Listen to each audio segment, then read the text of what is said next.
Ja, spoštovane kolegice, spoštovani kolegi, lepo pozdravljeni. Res mi je v veselje, da je bila letos za BF festival izbrana pedološka tema, in sicer tema, ki naslavlja prav temeljna vprašanja v pedologiji, to so vprašanja izvora in procesov v tleh.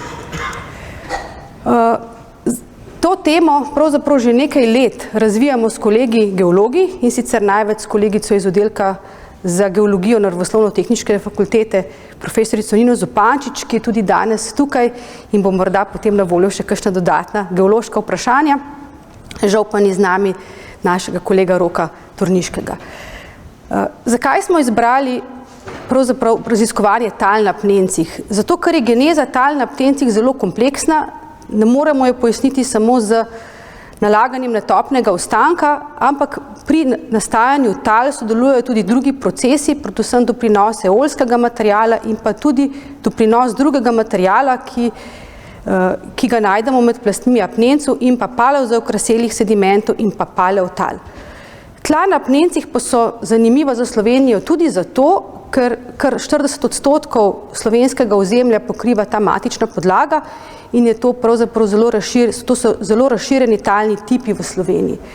Najbolj razširjeni so seveda plitve razvojne oblike, ki jim rečemo renzine. Te predstavljajo nekje od 15 do 25% vseh tal na apnencih, če pogledamo pa za celotno ozemlje Slovenije pa skoraj 30%, potem je pa seveda manj bolj razvitih talnih oblik, kot so rjavopokarbonatna tla, izprana tla in pa nekaj malega je kartirane tudi terarose. Tla na apnencih karakterizira nevtralen do kisel pH, torej karbonati so odstranjeni in zato se počasi tla kisajo, predvsem v zgornjih plasteh tal, seveda počasi za razvojem. Tla so tudi značilna po težki teksturi in pa predvsem po zelo veliki prostorski variabilnosti med temi razvojnimi oblikami, tako da lahko ponekod na nekaj metrov razlike najdemo vse tri razvojne oblike. Povod za naše raziskave pa je pravzaprav gradnja drugega tira. In sicer za namen gradnje drugega tira so za arheološke raziskave odprli vrtače na Divaškem krasu. Zanimalo jih je namreč, kakšen je pravzaprav noter, kakšna je skrita informacija o antropogenih vplivih. Svoj piskarček pa smo predstavili tudi geologi, pedologi in pa geografi, ki smo se seveda začeli spraševati, kaj sestavlja, kateri materijali so prispevali k razvoju teh kraških vrtač. In smo v ta namen se potem lotili raziskovanja tudi tal ob vrtačah, in sicer smo izkopali kar 18 profilov tal ob vrtačah. Zakaj takšno število? Ker smo ugotovili, da je to kratko, majhno območje, približno 3 km sestavljeno kar iz 3 formacij apnencov in smo pričakovali tudi nekatere razlike med tlemi na posameznih formacijah. Kot vidite na tej sliki, so bile vsi profili, ki smo jih izkopali, plitvi, nekje do globine 52 cm, z pH-jem tudi v razponu, kar velikem od 4,5 do 7, vendar predvsem v spodnjih plasteh tal so seveda vrednosti zelo blizu nevtralnim, zaradi tega, ker smo blizu matične podlage. Po pedoloških parametrih nismo mogli izvrednotiti nekih bistvenih razlik med temi renzinami na posameznih formacijah apnencov. Kot vidimo tukaj, na tem teksturnem diagramu, gre tu seveda v primeru renzin za težka tla, delež peska je zanemarljiv oziroma nekje do 10%, vse ostalo pa predstavlja tamel in gline nekako v enakih deležih in edina taka razlika, ki smo jo statistično lahko izvrednotili, je pa bil delež skeleta zaradi razlik v zakrasevanju teh različnih formacij. Je pa bilo zanimivo, da ko pa smo naredili geokemično analizo, se pravi analizo glavnih elementov, glavnih prvin, in sicer aluminijevih oksidov, silicijevih oksidov, železovih oksidov, kalcijevih, titanovih, kalijevih in natrijevih in pa vseh slednjih prvin ter tudi redkih zemeljskih elementov, vse skupaj to je bilo več kot skoraj 40 elementov, pa smo izvrednotili tudi razlike med posameznimi profili renzin in sicer smo ugotovili, da so razlike v nekaterih elementih, v niklu, uranu, vanadiju, itriju in smo bili že zelo veseli, da smo s tem pojasnili prispevek netopnega nastanka, na kar se je seveda izkazalo, da pa netopni ostanek, ki smo ga tudi pridobili z raztapljanjem apnencev, pa je pokazal drugačno sliko, predvsem so bile pa vrednosti bistveno večje v netopnem ostanku, kar kaže, da prihaja v te plasti tudi drug material, morda je oljski, morda je kje drugod, in smo začeli iskati potem ta material, torej nekako do prinosu eolskega materijala so raziskovali in govorili že drugi avtori, mi pa smo se predvsem osredotočili na teregen material, ki prihaja izmed plastovnih teh plasti in pa tudi že paleo tla, ki smo jih našli v spodaj in v spodnjih plasteh liburnijske plasti. Na liburnijski plasti smo našli en tak geološki vseg, kjer smo to lahko pozorčili in smo videli, da je prav ta, če se vrnem nazaj,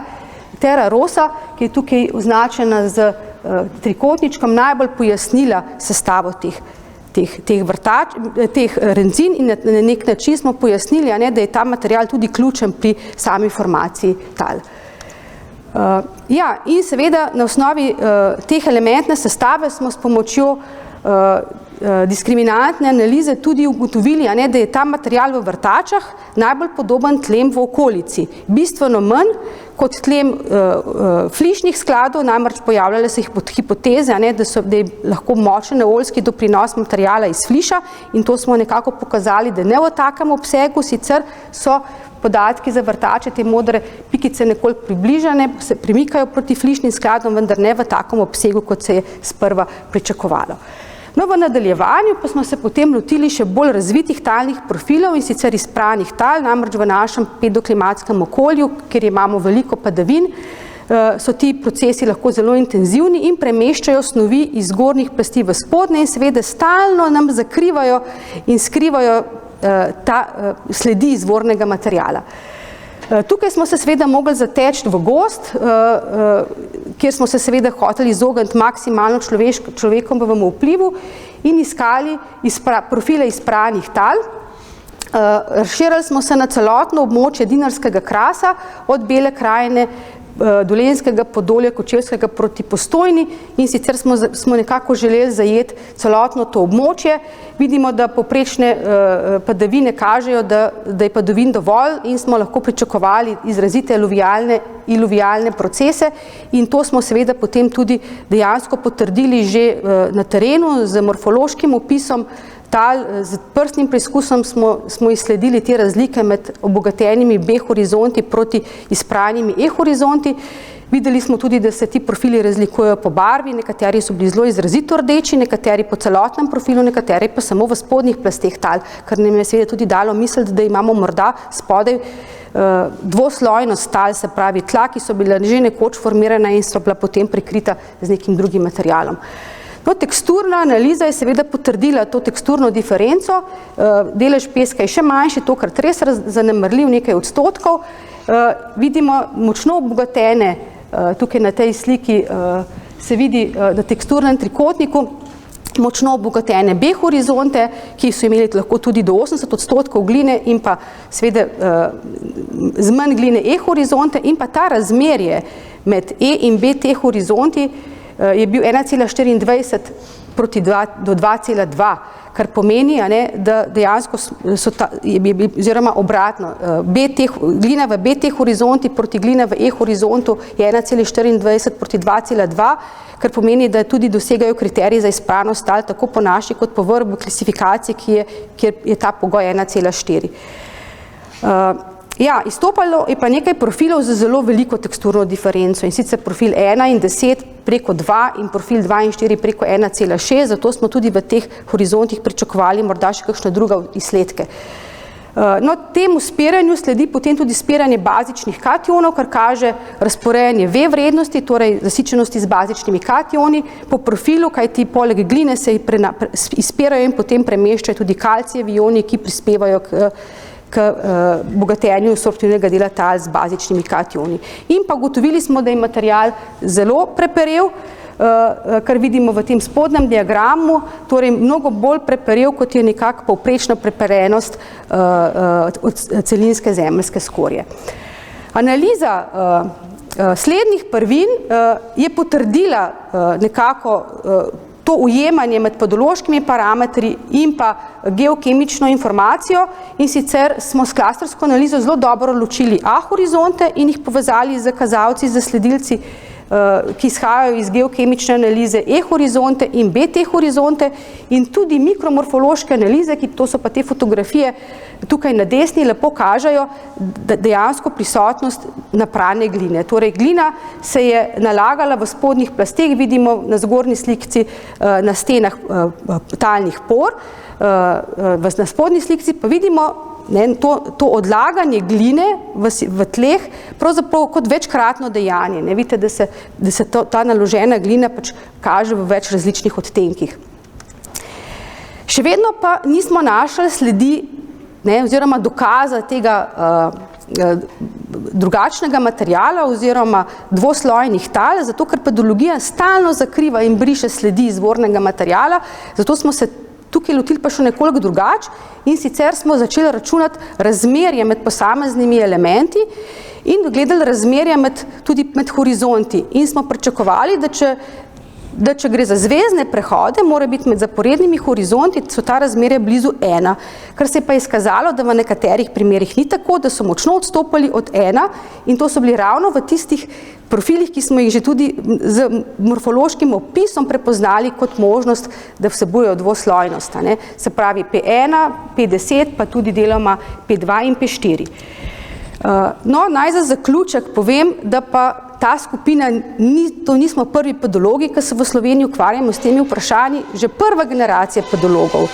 v letih 60 in 70 prejšnjega stoletja se je ukvarjala s podobnimi vprašanji. Namreč z zelo natančnim terenskim popisom in pa skrbnim terenskim delom in pa analizo pedoloških parametrov so že prepoznali to dvoslojnost in se spraševali o njihovem nastanku,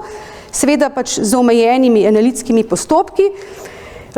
Fokus pa so imeli tudi na stelniška akrična tla. In sicer so skupaj z kolegi iz hrvaškimi pedologi ta tla, ki so zelo kisla, so jih imenovali akrična tla. In zanimalo nas je, od kje je ta izraz prišel, in ugotovili po študiju kar nekaj zgodovinskih virov, da je prišel ta izraz